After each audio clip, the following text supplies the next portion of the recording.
मेरा नाम प्रसन्ना है। मैं तलाक से गुजर रहा हूँ। मैं अब चेन्नई पुलिस से भागकर तमिलनाडु के बाहर छिपा हुआ हूँ। ये मेरी कहानी है।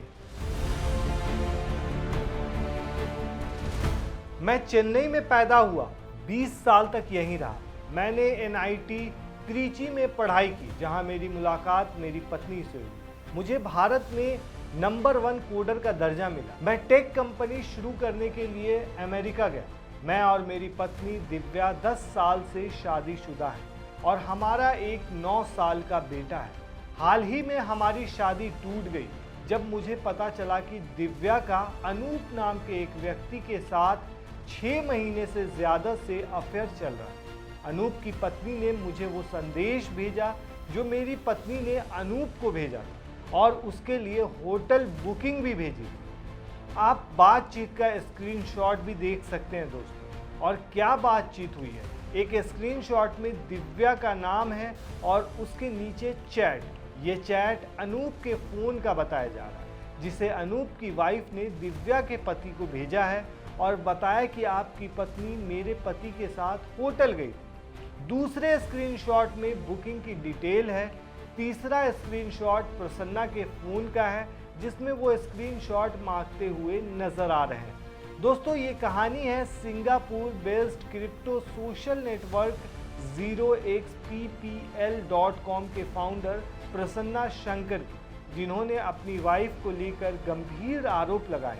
साफ लफ्जों में कहें तो एक्स्ट्रा मैरिटल अफेयर, मतलब एक कपल है, 10 साल शादी को हो चुके हैं, एक बच्चा भी है, लेकिन एक तीसरे की एंट्री और सबकी लाइफ बर्बाद। चेन्नई के टेक एक्सपर्ट प्रसन्ना शंकर ने अपनी पत्नी पर गंभीर आरोप लगाए। सोशल मीडिया प्लेटफॉर्म X पर बैक टू बैक कई पोस्ट में उन्होंने दावा किया कि उनकी पत्नी का किसी और के साथ अफेयर है। उन्होंने ये भी कहा कि उनकी पत्नी अब तलाक के लिए बड़ी राशि मांग रही है और चेन्नई पुलिस की मदद से उन्हें परेशान कर रही है।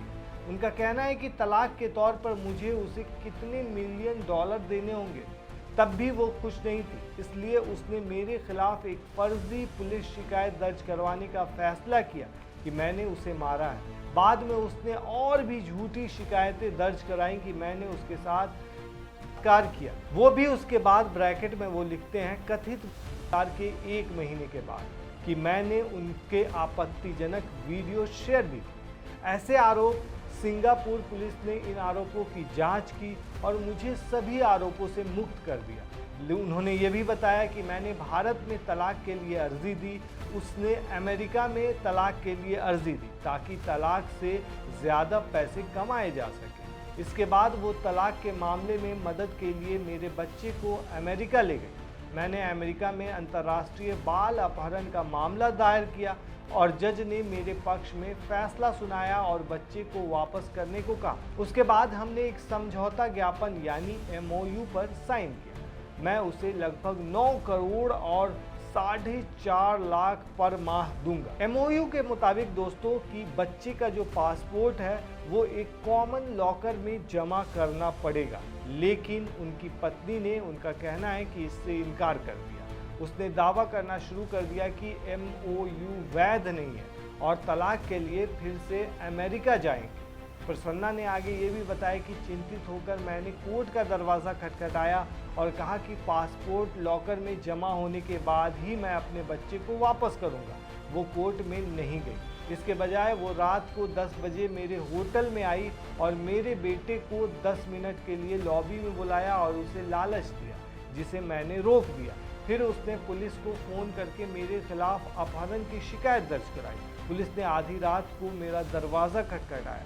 तब तक मैं अपने बेटे के साथ निकल गया। मैं तुरंत अपने वकीलों के साथ पुलिस को अपनी कहानी बताता हूं और समझाता हूं कि बच्चा रजामंदी से सौंपा गया था और बच्चा मेरे साथ खुश है और उसे वीडियो कॉल पर दिखाता हूं और ये कि मामला अदालत में है, इसलिए पुलिस को इसमें हस्तक्षेप नहीं करना चाहिए। उसके बाद वो कहते हैं कि उन्हें धमकी मिल रही है कि अगर वो ट्वीट नहीं हटाएंगे तो परेशानी में आ जाएंगे। दोस्तों, तो ये हो गई कहानी का एक पहलू, जिसे प्रसन्ना ने ट्वीट करके पूरा बैक टू बैक बताया है। वहीं दूसरी तरफ कहानी बिल्कुल अलग है। उनकी पत्नी दिव्या के दावे शंकर से बिल्कुल उलट है। उन्होंने शंकर के आरोपों को खारिज करते हुए कहा है कि 3 हफ्ते पहले शंकर ने उसे संपत्ति के बंटवारे का मुद्दा सुलझाने के बहाने भारत बुलाया और बेटे को उससे छीन लिया। दिव्या ने कहा कि मुझे नहीं पता कि मेरे बेटे के साथ क्या हुआ और इसलिए मैंने पुलिस में शिकायत दर्ज कराई। दिव्या ने यह भी दावा किया कि शंकर ने उनके बेटे का पासपोर्ट चुरा लिया। उन्होंने कहा कि चेन्नई पुलिस उनके बेटे को वापस पाने में उनकी मदद करने की कोशिश कर रही है। दिव्या ने शंकर पर टैक्स बचाने के लिए अपने वैवाहिक संपत्ति और अपने पिता के नाम पर हस्तांतरित करने का भी आरोप लगाया। उन्होंने ये भी कहा कि शंकर के पिता ने टैक्स बचाने के लिए ये संपत्तियां थाईलैंड में अपने भाई को भी ट्रांसफर की है। दिव्या ने शंकर पर महिलाओं की यौन उत्पीड़न करने के भी आरोप लगाए। उन्होंने दावा किया कि वो महिलाओं की गुप्त रूप से रिकॉर्डिंग करता है और उन्होंने ये भी आरोप लगाया कि सिंगापुर पुलिस ने भी शंकर को यौन उत्पीड़न के मामले में एक बार गिरफ्तार किया था। उन्होंने ये भी दावा किया कि प्रसन्ना को एक स्ट्रिंग ऑपरेशन में वेश्यावृत्ति करते हुए भी गिरफ्तार किया गया था। इस कारण उसे कंपनी से हटाया भी गया था।